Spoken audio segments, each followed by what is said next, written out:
Daily Manna from the Torah by Dr. Ketriel Blad. Shalom to all and welcome to the fifth Aliyah of Parashat VaEra, and I appeared.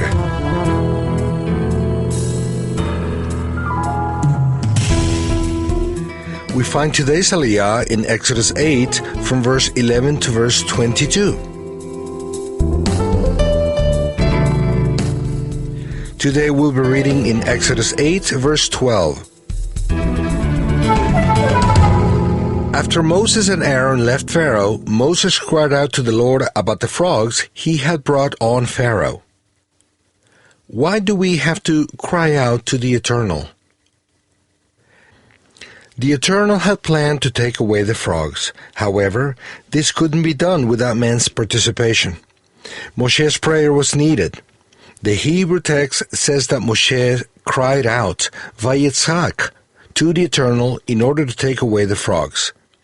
Why did Moshe have to cry out to the Eternal if his plans was to take them away? It's obvious that the Eternal seeks for collaborators to fulfill his purposes on the earth.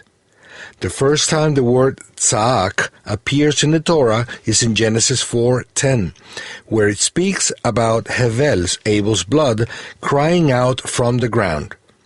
The second time we see this word is in Genesis 27:34, where it's written that Esav cried with an exceedingly great and bitter cry when he found out that he had lost his father's blessing. The third time that this word tza'ak is found is in Genesis 41:55, where it says that the people of Egypt cried to Pharaoh for bread. This teaches us that sometimes we have to cry out to heaven for the Eternal's plan to be fulfilled on earth. One of the most important purposes of prayer is that Hashem's will is done on earth as it is in heaven.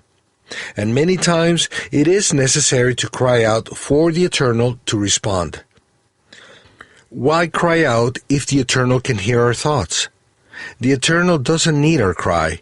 We are the ones who need to cry out to Him. The one who cries out uses a lot of energy in his prayer, and that energy increases intensity that helps the one who is praying to focus and really be aware of what he is doing. The Eternal doesn't hear the prayers made with no devotion. If one prays without thinking on what he is praying for, or with no real desire for what he is asking, his prayer has no effect. Crying out helps intensify our prayer. The cry of a righteous person unleashes supernatural powers. The cry of a righteous person delivers from the chains of disbelief. The cry of a righteous person delivers from demonic oppression. The cry of a righteous person takes him out of the emotional prison. The cry of a righteous person moves the Eternal's hand. By the power of a righteous person's cry, the evil forces tremble. The cry of a righteous one is necessary for the Eternal's plan to be fulfilled on earth.